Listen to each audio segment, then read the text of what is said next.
दोस्तों, आप सबका मेरे चैनल एचडी प्रीत पर स्वागत है। मैं आज फिर आपके लिए एक नई मोटिवेशनल कहानी लेकर आई हूँ। तो चलिए दोस्तों, कहानी शुरू करते हैं। पुराने समय की बात है। किसी राज्य में एक राजा राज करता था। राजा का स्वभाव काफी अच्छा था और उसके राज्य की प्रजा भी राजा के कामकाज से खुश थी। राजा को केवल एक बात का ही सुख नहीं था और वो बात थी कि उसके कोई संतान नहीं थी।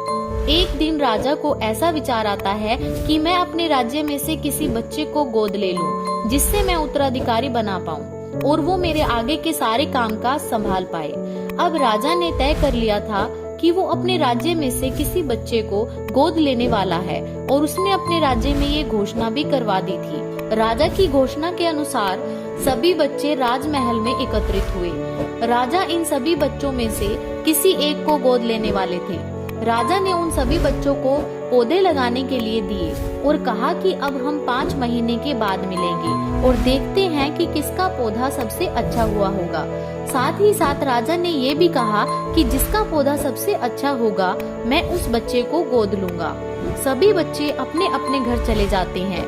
5 महीने के बाद वो सभी अपना पौधा लेकर राजमहल में आते हैं। उन सभी बच्चों के गमले में बीज फूटे हुए थे, लेकिन उन सभी बच्चों के बीच में सिर्फ एक ही बच्चा ऐसा था जिसका गमला खाली था, यानी कि बीज अभी तक भी नहीं फूटे थे।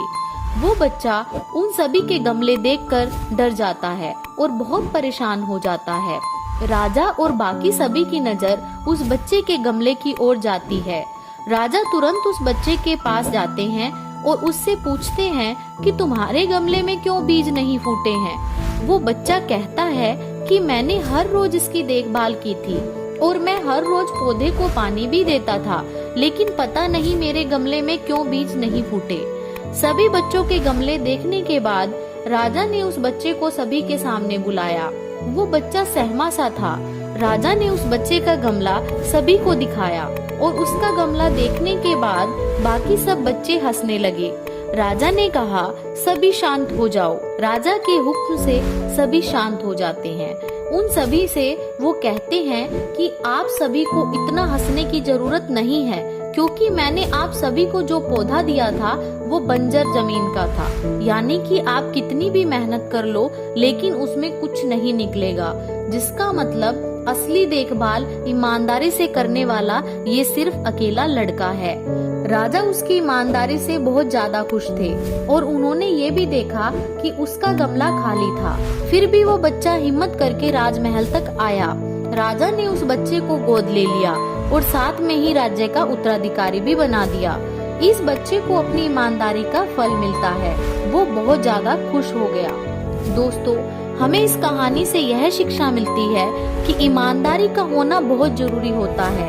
हमें हर काम ईमानदारी से करना चाहिए। हम पूरी दुनिया को धोखा दे सकते हैं, पर हम अपने आप को धोखा नहीं दे सकते, क्योंकि हमें खुद के बारे में सब कुछ पता होता है। हमें ईमानदारी का फल कभी न कभी मिलता ही है।